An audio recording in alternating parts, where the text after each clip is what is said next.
వాడు అంత ధీమాగా వస్తానని చెప్పాడంటే నువ్వు కూడా వాడిని ప్రేమిస్తూనే ఉంటావు అని అపూర్వ అంటుంది. వాడు వనభోజనాలకి, బర్త్‌డే పార్టీకి వచ్చాడంటే ఈ భూమి కోసమే అని నాకు ఇప్పుడు అర్థమైందమ్మాయి అని గోరింటాకు పిన్ని అంటుంది. ఏయ్! నువ్వు కూడా వాడిని ప్రేమిస్తున్నావు కదా అని అపూర్వ అడుగుతుంటే, నీకేది చెప్పాల్సిన అవసరం నాకు లేదు అని భూమి వెళ్తూ ఉంటుంది. ఇదిలా మాట్లాడిందంటే ఖచ్చితంగా ఇది వాడిని ప్రేమిస్తోంది అని అపూర్వ అంటే, కానీ నోరు తెరిచి అయితే చెప్పలేదు కదా అని గోరింటాకు పిన్ని అంటుంది. కానీ అది వాడిని ప్రేమించకపోతే నేను ప్రేమించలేదని అరిచి మరీ చెప్పేది. ఇప్పుడు ఇలా తప్పించుకు వెళ్తుందంటే ఖచ్చితంగా ఇది వాడిని ప్రేమిస్తోంది. వాడు కూడా అంత ధీమాగా వచ్చి తీసుకువెళ్తానని చెప్తున్నాడంటే ఖచ్చితంగా ఇది వాడు ఇద్దరూ ఒకరిని ఒకరు ప్రేమించుకుంటున్నారు.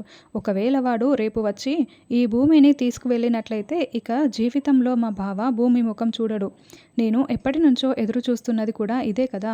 కాబట్టి భూమి పీడ పోతుంది. రేపటితో ఇది ఇంట్లో నుంచి వెళ్ళిపోతుంది అని అపూర్వ చాలా సంతోషపడుతూ ఉంటుంది.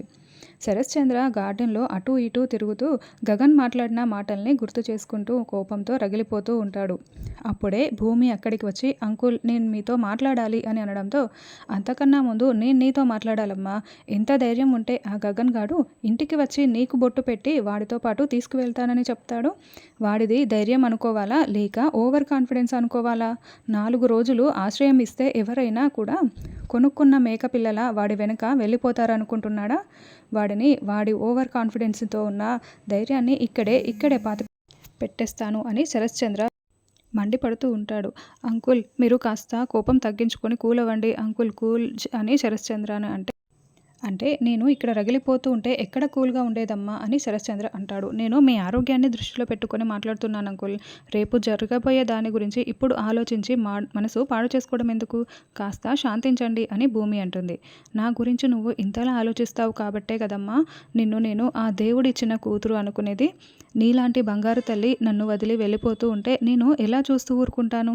రేపు నీ కన్న తల్లిదండ్రులు వచ్చి ఏమయ్యా భూమి మీ ఇంట్లోనే కదా ఉంటుంది. తండ్రి ఎవరో కూడా తెలియనివాడు అలా భూమిని తీసుకువెళ్తూ ఉంటే నువ్వు చూస్తూ ఎలా ఊరుకున్నావయ్యా అని వాళ్ళు నన్ను నిలదీస్తే నేనేం సమాధానం చెప్పాను? అందుకే నేను నీ విషయంలో ఇంత సీరియస్‌గా ఉంటాను అని శరశ్చంద్ర అంటూ ఉంటాడు.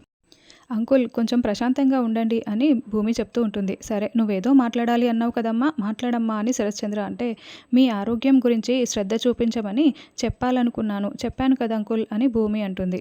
సరే కృష్ణప్రసాద్‌ని మా చెల్లెలు మీరా అని కాస్త పిలుస్తావా? మాట్లాడాలి అని శరశ్చంద్ర అనడంతో అలాగేనని భూమి లోపలికి వెళ్తుంది. తర్వాత ఇందు వంట చేస్తూ ఉంటే అప్పుడే వంశీ బయట నుంచి ఇందు దగ్గరికి వచ్చి, ఏంటి ఇందు నువ్వు వంట చేస్తున్నావా అని అంటే, అత్తయ్య చేయమన్నారండి మీరు వచ్చే వరకు అని ఏదో ఇలా మేనేజ్ చేస్తున్నాను అని ఇందు చెప్తుంది. మేనేజ్ చేస్తున్నావా? ఏం మేనేజ్ చేస్తున్నావు అని వంశీ అంటాడు. ఏమండి అన్నం ఎలా చేయాలో నాకు తెలియదు కదండి, అందుకే ఊరికే నీళ్లను మరగబెడుతున్నాను, విజిల్ కూడా పెట్టలేదండి అని ఇందు అంటుంది. వంటని మేనేజ్ చేయడం ఇంత బాగా మేనేజ్ చేయొచ్చని నాకు కూడా ఇప్పుడే తెలిసింది అని వంశీ అంటుంటాడు. థ్యాంక్ యూ అండి అని ఇందు సిగ్గుపడుతూ ఉంటుంది. నేను నిన్ను పొగుడుతున్నానో తిడుతున్నానో నాకే క్లారిటీ లేదు. నువ్వు కూడా వీటిని పొగడతలనుకొని సంతోషపడకు.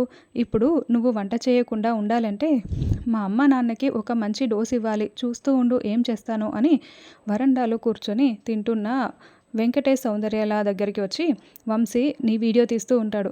ఏంట్రా వీడియో తీస్తున్నావు అని అడుగుతూ ఉంటే, అపూర్వ గారు రేపు కట్నం డబ్బులు పంపిస్తున్నారు కదా, మనమేమో ఇందుని ఎలా చూసుకుంటున్నామో ఓసారి శాంపిల్కి ఒక వీడియో క్లిప్ పంపించమన్నారు అందుకే తీస్తున్నాను అని అంటే ఇప్పుడు ఇందు వంట చేయటం మేము ఇలా తిని కూర్చోవటం ఈ వీడియోని పంపిస్తావా అని అంటే, అవును అంతే కదా అని వంశీ అంటాడు. అలా అయితే మనకు కట్నం డబ్బులు రావురా, నేను వంట చేస్తాను ఆ వీడియో తీసి నువ్వు అపూర్వ గారికి పంపించు అని సౌందర్య అంటుంది.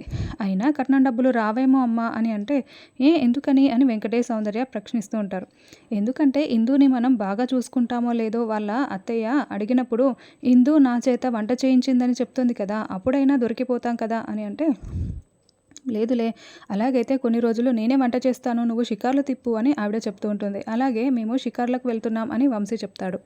భూమి కృష్ణప్రసాద్ దగ్గరికి వచ్చి నాన్న మీతో ఏదో మాట్లాడాలంట అని చెప్పడంతో అవునా, ఆయన ముందే కోపంగా ఉన్నారు, ఇప్పుడు ఏం మాట్లాడతారో ఏంటో, నీకేమైనా చెప్పారా అని కృష్ణప్రసాద్ అడుగుతూ ఉంటాడు.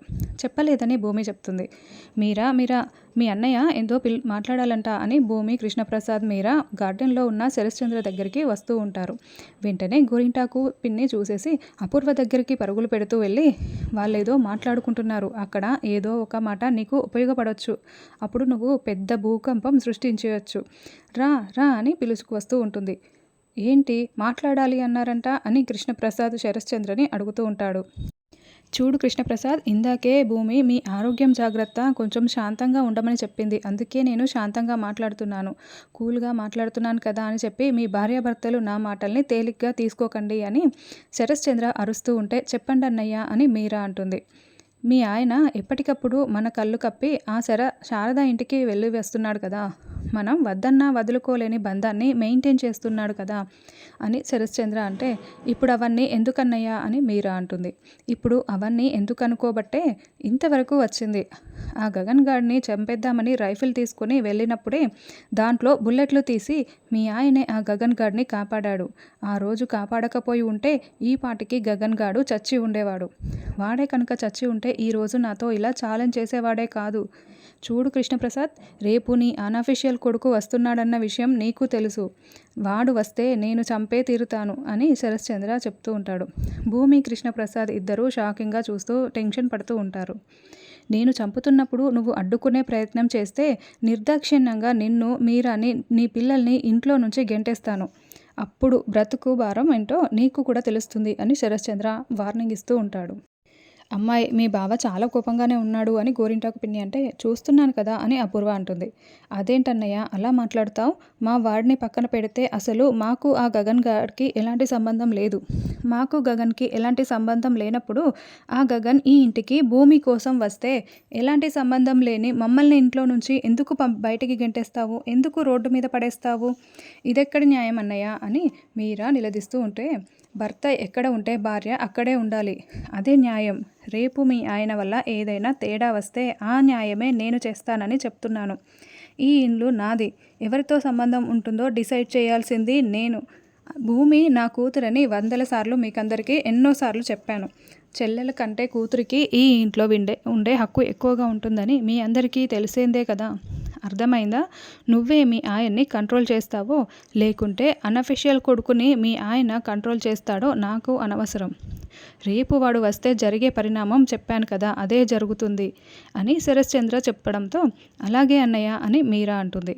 ఇక మీరు వెళ్ళొచ్చని శరశ్చంద్ర అంటాడు. భూమి, కృష్ణప్రసాద్, మీరా లోపలికి వెళ్ళగానే అపూర్వ శరశ్చంద్ర దగ్గరికి వచ్చి, బావా, మీరా విషయంలో ఇంత కఠినమైన నిర్ణయం సరైనది కాదు బావా, అలా తీసుకోకూడదు అని అపూర్వ అంటే, అపూర్వ, నేను ఆల్రెడీ నిర్ణయం తీసుకోవటం జరిగిపోయింది, నువ్వు చెప్పినా ఎవరు చెప్పినా నేను వినే ప్రసక్తే లేదు అని శరశ్చంద్ర చెప్తాడు.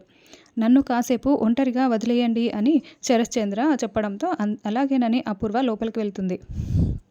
గదిలోకి వచ్చిన భూమి కృష్ణప్రసాద్తో, చూసారా మామయ్య, మీ అబ్బాయి నన్ను ప్రేమించటం, నేను ప్రేమిస్తున్నానని చెప్పకపోవటం ఎంతవరకు తీసుకువచ్చిందో, చివరికి మిమ్మల్ని కూడా నాన్న బయటికి పంపించేస్తానని చెప్తున్నాడు, ఆయన రాకుండా ఎలాగైనా సరే ఆపాలి మామయ్య, మీరే ఏదో ఒకటి చేసి ఆయన్ని ఆపాలి మామయ్య అని భూమి అంటే, భూమి, వాడు రాకుండా ఆపటానికి ఒకే ఒక్క దారి ఉంది, నువ్వు వాడిని ప్రేమించలేదని చెప్పేసేయ్ భూమి అని కృష్ణప్రసాద్ అంటాడు.